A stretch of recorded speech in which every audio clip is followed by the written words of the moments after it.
Meu filho é autista e agora minha criança é autista e o que eu faço? Esse é o tema da nossa live de hoje.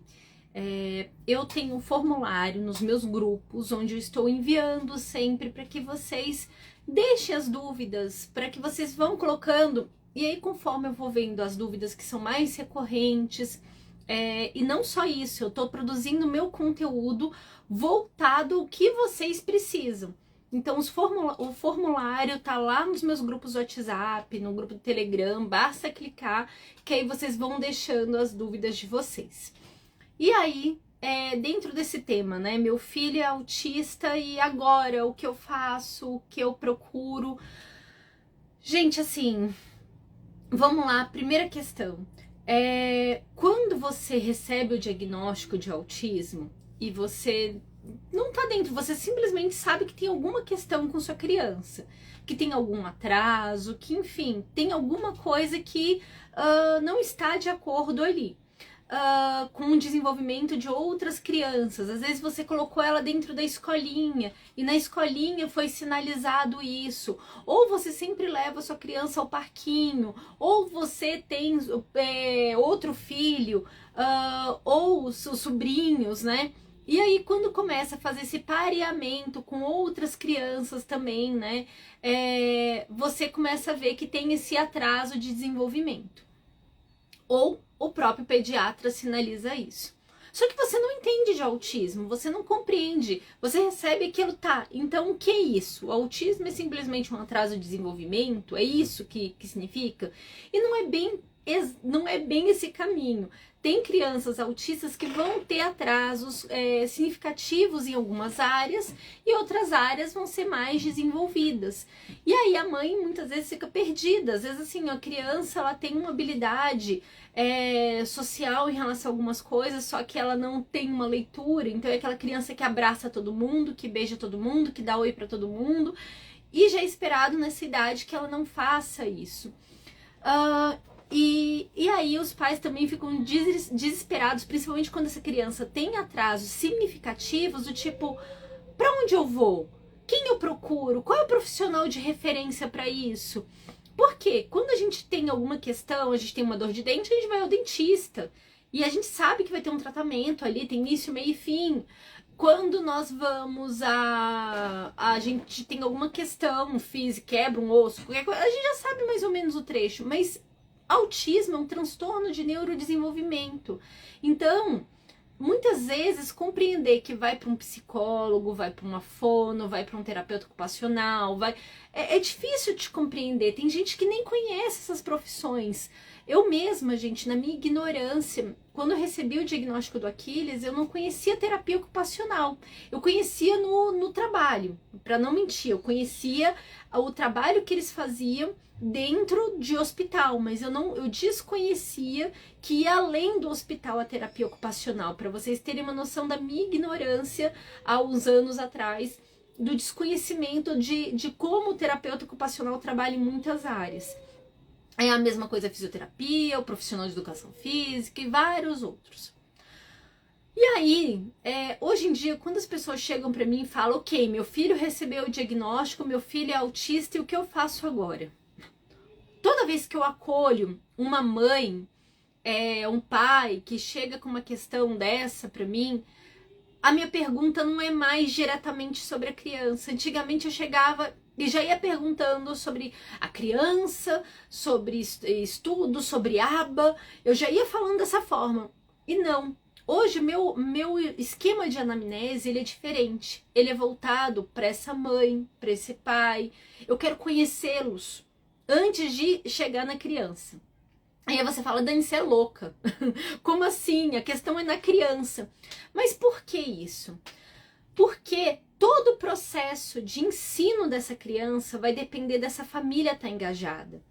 Quando a gente fala sobre o autismo ele tem uma questão social.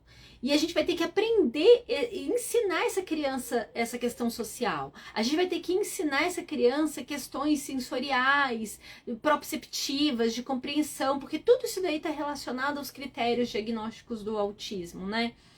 E se a família não estiver envolvida, se não fizer sentido para essa família, nós teremos questões, nós vamos ter uma lacuna. Então, toda intervenção tem que ser pautada nesse contexto. Então, aqui ó, problemas são os pais que omitem comportamentos inadequados. Luciane, eu vou te falar uma coisa, sabe qual é a questão? É a forma que a gente também tem que levar isso. A família tem vergonha, muitas vezes, de falar. E principalmente quando essa criança já passou por vários terapeutas. Quando chega na adolescência, por exemplo, a família tem medo do terapeuta não aceitar se ele tem um comportamento interferente, do tipo comportamento disruptivo, comportamento agressivo, e aí omite. Por isso que a conversa, o período de anamnese, ele tem que ser um pouco mais longo do que se imagina. Então, nesse processo de anamnese, o que nós vamos fazer? Nós vamos chegar para essa família e entender o contexto deles. Como é que é a vida deles? Primeiro, qual é a profissão? Eu acho muito importante a gente adaptar a nossa linguagem à profissão dessa família. Então, por exemplo, se é uma família onde os pais não têm um nível superior, ou, enfim, assim, às vezes tem nível médio, outro nível fundamental, ou o pai, a mãe é médica e o pai é advogado. Então, nós vamos adequar a nossa linguagem, a forma da gente conversar com a linguagem dessa família. E quem é muito bom nisso? Psicólogo. Psicólogo, por isso que psicólogo, para fazer anamnese, esse acolhimento da família, ele normalmente é a peça fundamental nesse processo, porque ele foi treinado para isso. Ele vai saber conversar com essa família, entender o contexto, se adequar à linguagem. Normalmente ele vai espelhar muito do comportamento físico dele, porque aí a pessoa fala assim, mas isso daí, da onde você está tirando isso? Nós nos conectamos com pessoas que espelham o nosso comportamento. Então o terapeuta, o psicólogo, que normalmente sabe, mas isso aí não é exclusivo de psicólogo, tá, gente? Tem fonos que tem ótimo treinamento nisso, tem terapeutas ocupacionais, enfim, eu só tô falando que o psicólogo, ele tem uma formação nisso, ele sabe fazer isso, porque ele aprendeu durante a faculdade, foi justamente isso. Então, é justamente essa questão, entender essa família. E aí, por exemplo, a minha fichinha de anamnese, uma das primeiras coisas que eu pergunto é essa questão, como é que é a composição familiar, como é que é a sua rotina? Mãe, me fala, o que você faz de manhã, na segunda, na terça, na quarta? Vamos começar a entender como é que é a sua rotina familiar. Na segunda a gente acorda cedo, eu arrumo um filho, não sei o que lá. Vocês tomam café da manhã onde? Como é que é o café da manhã de vocês? Vocês tomam junto? Você primeiro dá café da manhã para sua criança e depois vai tomar? Aonde a criança fica enquanto você está tomando café da manhã? E depois, como é que é? E aí eu vou compreendendo como é que é essa rotina dessa família durante a semana, em cada momento do dia. E aí no fim de semana, vocês costumam passar juntos o fim de semana? Como é? Que horas vocês costumam acordar? Que horas vocês vão dormir? E aí a gente vai entrando também na questão da rede de apoio, porque quando a gente vai compreendendo a rotina dessa família durante a semana, a gente vai entendendo quem é apoio. E quem é apoio não necessariamente vai ser um familiar. Às vezes vai ser alguém que você paga, vai ser uma babá, vai ser a escolinha, a creche. Então, a gente vai compreendendo como é que é essa família e como ela está organizada durante o dia. Por isso que o primeiro passo é justamente entender. E aí eu vou perguntando sobre saúde, eu vou perguntando, e aí, como é que vai estar o seu cuidado de saúde? Qual foi a última vez que você fez check-up? Você, seu esposo... e como é que foi essa notícia do diagnóstico para vocês? O que vocês sentiram em relação a isso? Vocês já entendiam alguma coisa? Alguém da família? Aí eu começo a puxar questões da família, a história da família. Nossa família tem algum histórico? Vamos lá puxar histórico de transtorno? Tem algum tio, alguma questão que é diferente? Então eu vou puxando essa história da família. E nesse momento que eu começo a puxar o histórico da família, como a pessoa já tá com aquela cabeça lá pro passado, eu começo a falar assim, tá, mas e aí? Como eu já entendi sobre a rotina da família, já compreendi mais a composição familiar, os integrantes da família, quem é ativo, quem não é, se tem irmão, se vive junto, se dorme junto, se não dorme. Então a gente vai entendendo isso, esses cuidadores, e aí eu volto lá pro passado. Como é que foi a sua gravidez? Ela foi desejada? Ela foi planejada? Como é que foi? Então vamos lá da gravidez, contar a história da gravidez. Ah, e quando nasceu? Nasceu em casa, nasceu no hospital, ficou em UTI? Quais foram teve complicação no nascimento? E eu vou buscando, por que isso? Eu não tô querendo fazer um estudo do caso inteiro. Eu tô querendo entender se essa criança, ela seguiu os marcos de desenvolvimento esperado. Então, como vocês brincavam? Quando você brincava de rolar com a sua criança, como é que era a reação? Então eu começo a buscar lá de trás essas brincadeirinhas que faziam sobre rolar, a percepção. Ele caía muito, você colocava ele sentadinho, ele demorou para firmar, ele tombava. Quando você chamava ele, ele virava para olhar para você, mas se você fizesse um outro barulho, ele olhava na direção, ele conseguia acertar a direção do barulho onde você tá fazendo.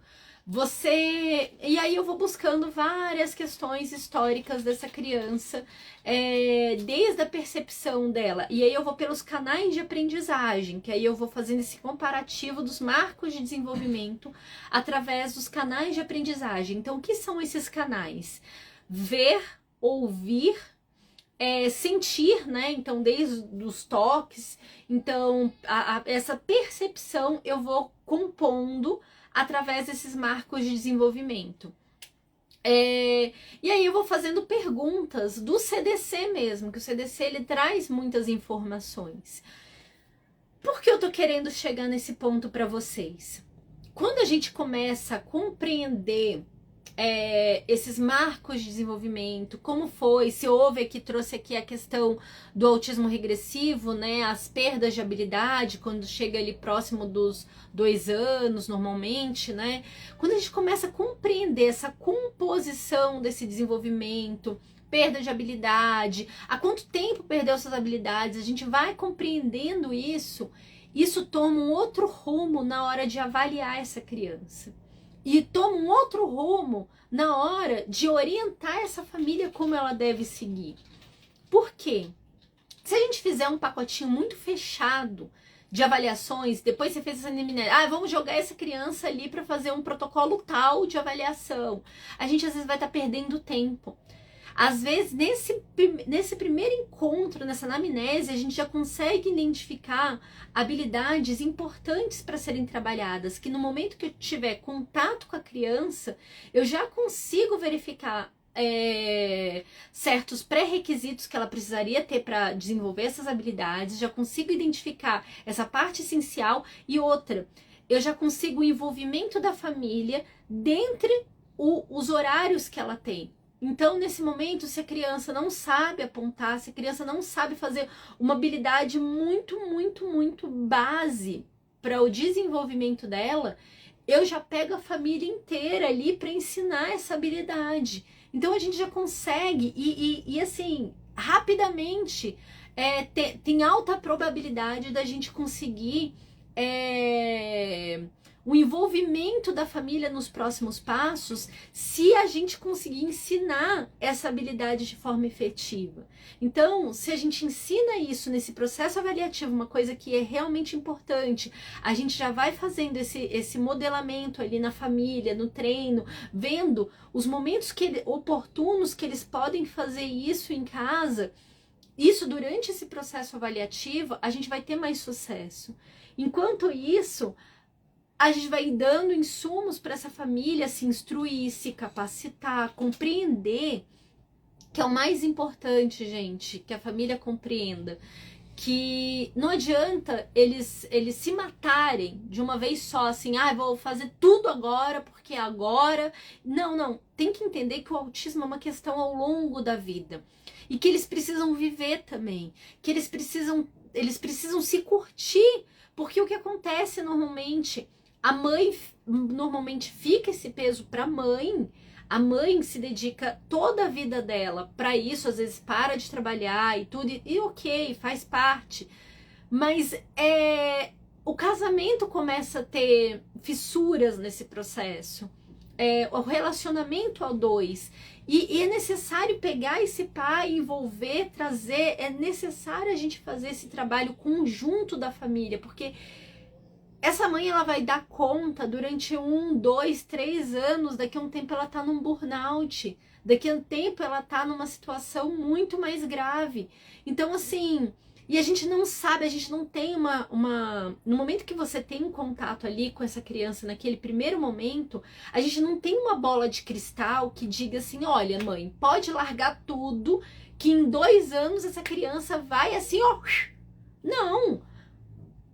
Nós temos, o que nós sabemos chegou a criança ali, nós vamos trabalhando, nós vamos vendo se a gente está olhando as variáveis de forma correta, nós vamos treinando essa família, e vamos lapidando essas habilidades que são as habilidades que podem abrir portas para outras habilidades. Só que nesse caminho a gente vai saber se essa criança ela tem uma outra comorbidade, se ela tem uma outra questão que vai além do autismo. Então, assim, então é muito, muito importante que a gente oriente essa família a ela viver. Que o autismo, a intervenção do autismo, ela só faz sentido na vida, quando todos estão bem. Então, o que acontece? O nosso objetivo é que essa mãe, ela consiga levar essa criança para um supermercado junto, que ela consiga fazer um passeio, que eles consigam viajar, que ela consiga ter um tempo no banheiro para tomar um banho, sem ter problemas, que eles tenham uma noite de sono de qualidade, que essa família tenha qualidade de vida e que a gente possa trabalhar dentro dos potenciais dessa criança. Então, esse processo desse envolvimento familiar é muito importante. E outra questão também, o entendimento de, ok, porque vai ter aquela mãe que vai falar assim, olha, eu preciso desse tempo que meu filho tá aqui para eu cuidar de outras coisas da minha vida.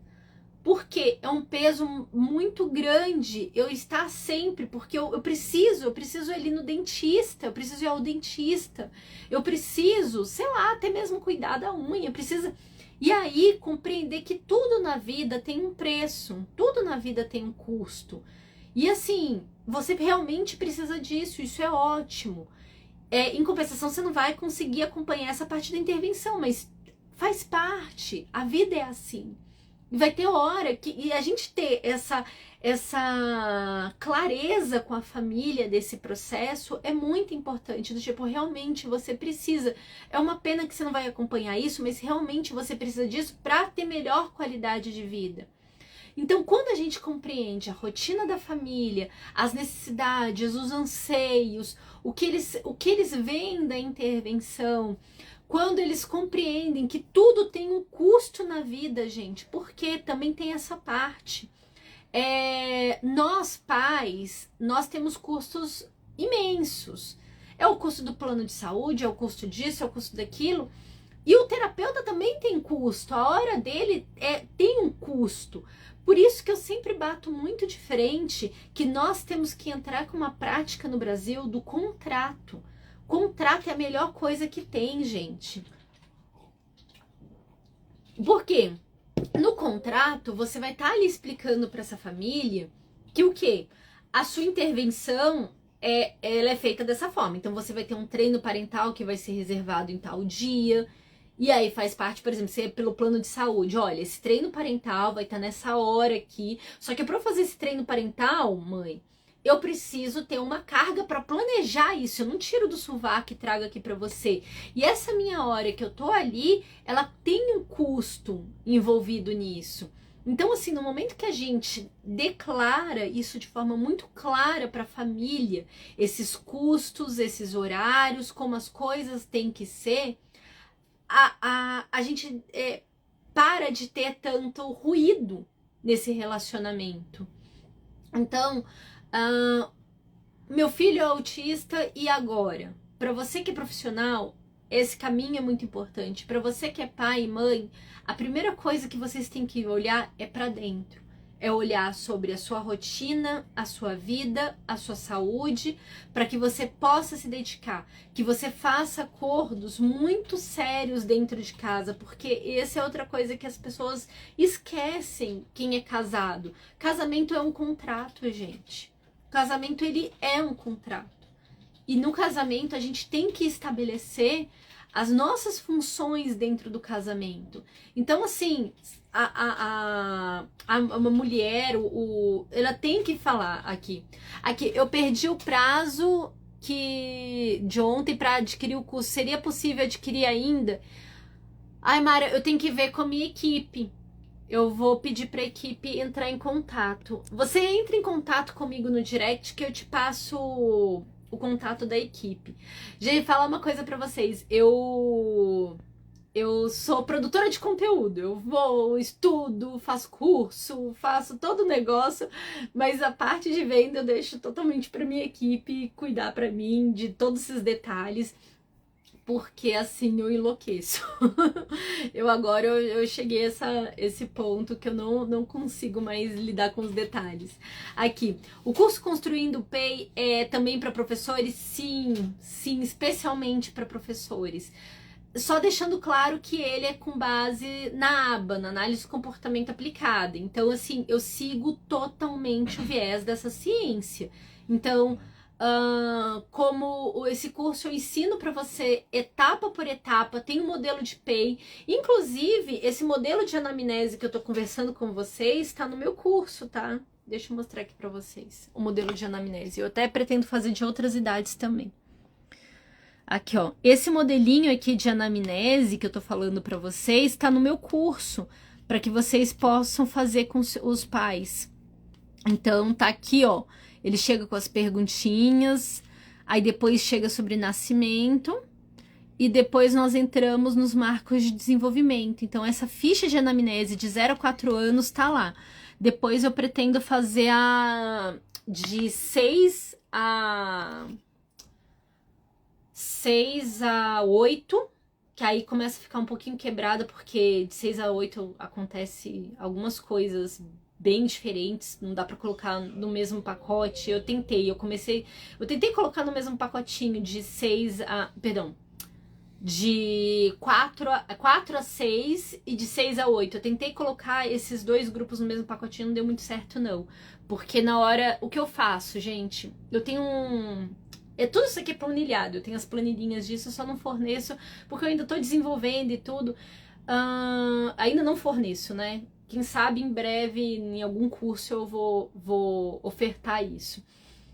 Para eu estratificar esses pacientes. Então, chega e aí eu consigo estratificar. Só que eu tava tendo problema de 4 a 6 anos, de 6 a 8, porque tem umas questões de desenvolvimento. Você vê aquela curva ali das sinapses, é muito marcante a aceleração, a diferença de aceleração da aprendizagem, que vai ainda ali dos 4 aos 6, dos 6 aos 8. E as habilidades que a gente tem de janela. Então eu tô tendo que fazer algumas alterações e eu tô achando que essa minha ficha de anamnese de 0 a 4 anos eu ainda vou dividir em 3 blocos mais pro futuro. Só falando que assim, ela é maravilhosa, eu adoro e uso bastante, ela dá um bom caminho. Essa ficha tá no meu curso de PEI. E aí vocês falem assim, quem quiser ainda ver essa questão do curso, mande um direct pra mim, que aí eu peço pra equipe entrar em contato. Porque ele fechou ontem, né, as vendas. Mas se alguém especificamente ainda quiser, eu converso com a equipe pra entrar em contato de forma individualizada. Gente, então assim, o objetivo dessa live foi justamente abraçar esses pais que estão nessa situação, nessa fase do diagnóstico, de receber o diagnóstico e falar, que todo mundo chega e fala, corre, paga a aba, vai lá, pega a primeira clínica aba, coloca ali dentro e não, peraí. Se esse profissional não faz um bom acolhimento com você, não compreende a sua rotina, não compreende a sua vida, o seu contexto, fica difícil da gente prosseguir. Outra coisa também que eu trouxe na live, a importância do psicólogo voltado nisso, porque as pessoas ficam sempre confusas. Ah, é psicólogo aba, a fono aba, não sei o que lá. Não, a aba é uma pós-graduação, qualquer pessoa pode fazer essa pós-graduação. Eu sou engenheira e sou pós-graduada em aba. Então, assim, qualquer um pode fazer. Só que tem uma questão. Vamos lá. Eu sou uma engenheira e eu sou pós-graduada em aba. Então, o meu raciocínio é de engenheira. Aqui, como é esse curso de PEI? É até interessante você trazer isso. Eu desenvolvi o meu curso de PEI com cabeça de engenheiro. Então, o que engenheiro pensa? Engenheiro desenvolve ferramenta. Engenheiro vê um problema e desenvolve ferramenta. Qual era o problema que eu via das pessoas que faziam outros cursos de PEI? É que elas não tinham ferramentas. Eram cursos maravilhosos. Eu conheço alguns cursos muito bons de conteúdo, mas não tinha ferramenta. Aí a pessoa ficava totalmente vendida, não sabia desenvolver. Peraí, mas tá, eu preciso de ferramenta, eu preciso de coisa. E é justamente isso, a pessoa ficava em busca de ferramenta. Então, meu curso de PEI, eu dei várias ferramentas. Eu ensino desde os fundamentos da análise de comportamento, eu ensino para vocês detalhes de como construir um PEI com base na aba, e depois do PEI, o que vocês têm que fazer, porque as pessoas confundem PEI com programa de ensino. As pessoas acham que PEI, o plano de ensino individualizado, é a mesma coisa que um programa de ensino. Então, são coisas diferentes. Então, eu ensino para vocês as questões de contrato comportamental. Então, eu fecho, assim, o carrinho. Mas se quem quiser pontualmente, vocês me mandam um direct, que aí eu peço para a equipe entrar em contato com vocês, tá bom? Mais alguma dúvida? Mais alguma questão? Entre em contato comigo no direct, que aí eu te passo todas as informações, tá bom, Almeida? Só mandar um direct pra mim que aí eu respondo. Mais alguma questão, mais alguma dúvida? Basta vocês aproveitem. Dou-lhe uma, dou-lhe duas, dou-lhe três. E, gente, só pra finalizar aqui, eu tenho meus grupos do WhatsApp. Estão me ouvindo? Tem meus grupos do WhatsApp, e nos grupos do WhatsApp, nos meus grupos do Telegram, se vocês querem acessar, basta vocês entrarem pelo link da minha bio, que tá o meu site, tem um símbolozinho do WhatsApp que vocês já entram nos grupos. E também, o que eu tô fazendo? Eu tô fazendo formulário para vocês me mandarem as dúvidas. Aqui, ó, seu curso gratuito é maravilhoso. Nem em curso pago aprendi tanto. Obrigada. Nossa, Vanessa, que linda! Ai, que felicidade. Que bom que você gostou. O meu site realmente é recheado de muita coisa, gente. Por isso que eu chamo de portal. Ele nem é um site, ele é um portal de conteúdo. E eu tenho muito orgulho dele, gente, muito mesmo. Por quê? Porque é difícil você ver alguém que tenha desenvolveu estrutura. Eu não conheço ninguém que tenha desenvolvido um site com tanto material gratuito, blog e tudo. E isso é graças ao meu esposo me dando suporte, né? Eu e meu esposo construímos tudo. Para quem não tem noção, tudo do meu conteúdo, do meu site, posts e tudo, é construído por mim, assim, e pelo meu esposo. Meu esposo, ele fez a infra, né, me ajudou na infra, e tudo eu faço. Post, arte, edição de vídeo, tudo, sabe? Conteúdo do blog, conteúdo do site. Então, assim, são muitas horas de dedicação, muitas horas. O curso... como assim perder o curso grátis? Tá no meu site, meu bem. Tá lá. Tem a imersão gratuita, tem o workshop do quadro de rotina.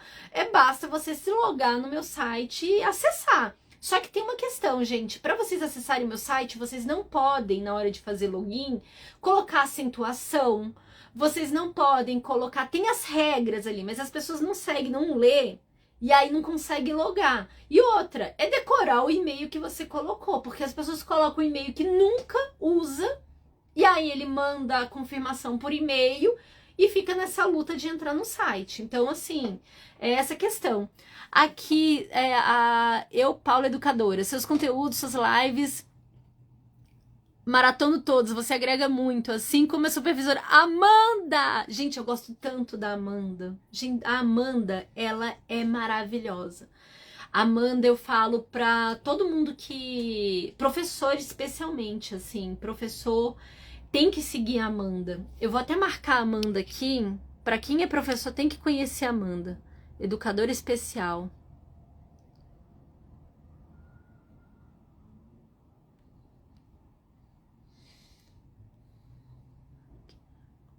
Aqui, a Amanda é assim, é obrigatório seguir se você é professor. Obrigatório mesmo.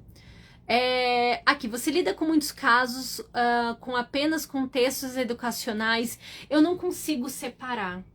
Eu não consigo separar o caso de ser só escola. Não tem como. Porque sempre tem uma família envolvida. Sou educadora especial e ela é minha supervisora. Gente, que legal. A Amanda é inteligentíssima, gente. Eu fico encantada com a Amanda e como ela conecta as coisas, sabe? É a Amanda e tem a Lari. Deixa eu até marcar a Lari aqui, porque todo mundo fica me pedindo curso de VibMap. A Lari até tá vendendo curso de VibMap. Aqui, ó. As pessoas ficam me pedindo coisa de VibMap. A Lari, ela mexe com isso, gente. Eu estudei o VibMap, já fiz formação e tudo, mas eu não me aventuro nessa área, não. Quem mexe com o VibMap é a Lari e a parte de educação especial, professores. Eu acho que, assim, vale muito, muito vocês conhecerem a Amanda. Eu tenho muito carinho por elas, muito mesmo. Gente, é isso.